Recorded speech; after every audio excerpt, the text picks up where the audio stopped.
I know what you're going to say, and I want to say it as well, but it should be unavoidable. You don't want to talk about, you don't want to think about a school shooting. I know, I get it. I'm not even going to say that we're numb to it, although a lot of people would make that accusation. We're numb to it. I'm not even going to say that. I think you do care. I don't think you're numb to it. You just don't. You've seen the visual too many times. You know the storyline too well. You know our thoughts and prayer. You know all that stuff. Like, one side of the room will run and start screaming about guns, and the other side will run to the other side of the room and say, "Don't talk to me about guns," and that'll be the end of it. Not this time. There's something really, really different this time that needs to be talked about. It needs to be investigated. It needs to be debated. There's what we now find out is outrageous. The whole thing is psychotic. We know that. But what happened beforehand is what we need to talk about. If nothing else, every school district in this country should be thinking about this and learning this. And I'm not talking about the shooting itself. I'm talking about what happened before the shooting. It's different. This one's very different. There's a part of the shooting that shouldn't go away. There's a debate and a discussion and information that just shouldn't go away. So 4 people were killed outside of Atlanta. It's about 45 minutes outside of Atlanta. It's a high school there. 2 were seriously injured. The live shots from the scene. I remember it's one of the most memorable things in all my time in the radio business. I had not been doing this very long, and the TV is on in the studio. And this is, again, we were at this time completely oblivious to school shootings and what the whole thing would look like and sound like. I remember watching and talking about the Columbine massacre as I'm sitting in a studio when we really didn't, now we know what it looks like. It looks like a war zone, right? There's cop cars everywhere. There's ambulances everywhere. There's kids running out with their hands up. At that time, we didn't know. I remember saying, I think, as I'm describing this, I think they just stepped over a body on a sidewalk. But now, countless times later, we now know what it looks like, right? Those live shots from TV news cameras, and we saw it yesterday. And we recognize it. And it does look like a war zone, so we know the visual.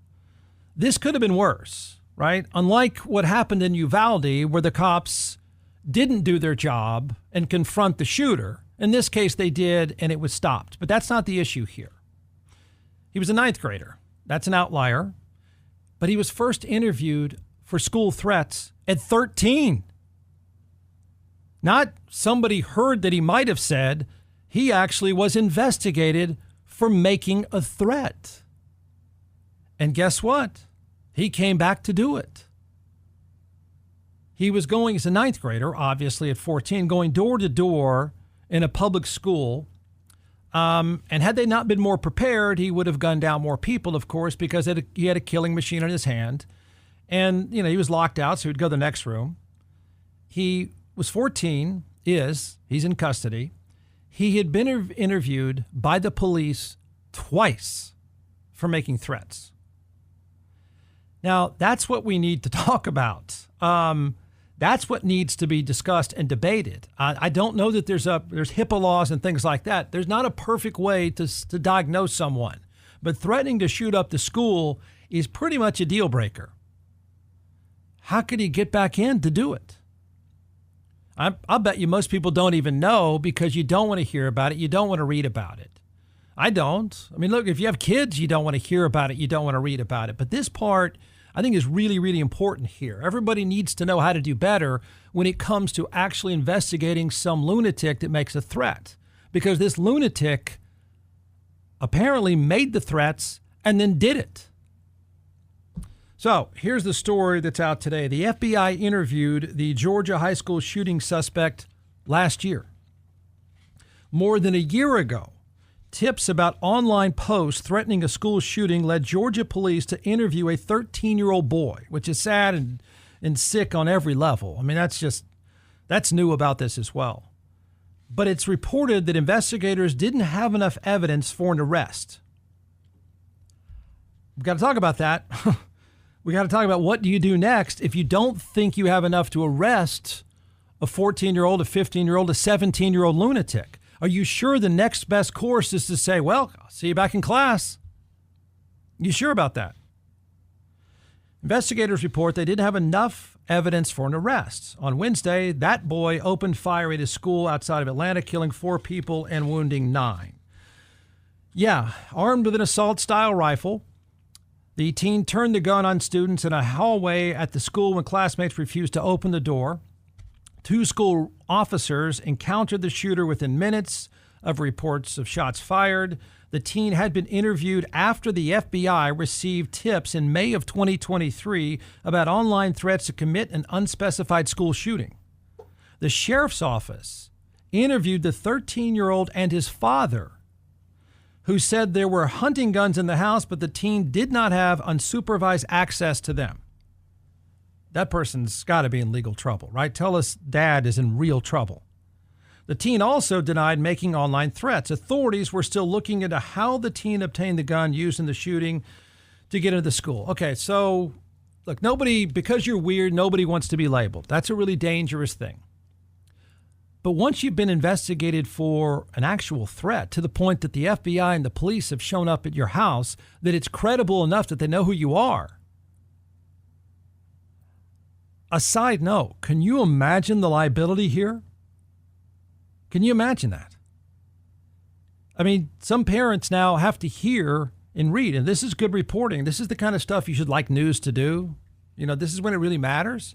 But now they have to understand, wait a minute, the guy that made the threat is the guy that carried out the threat after you let him go? Of course, the million-dollar question is, what do you do with him, right? You show up. I don't know what the burden of proof is. But is it too much to ask? This is the jumping off point for me. Is it too much to ask that even if by the letter of the law, the threat isn't breaking the law, which is kind of hard to believe. I mean, if it's enough for you to show up, how is that not enough to be a violation of the law? You knew who he was. You knew where he was. And he just told you, no, I didn't. And he went back. How about this?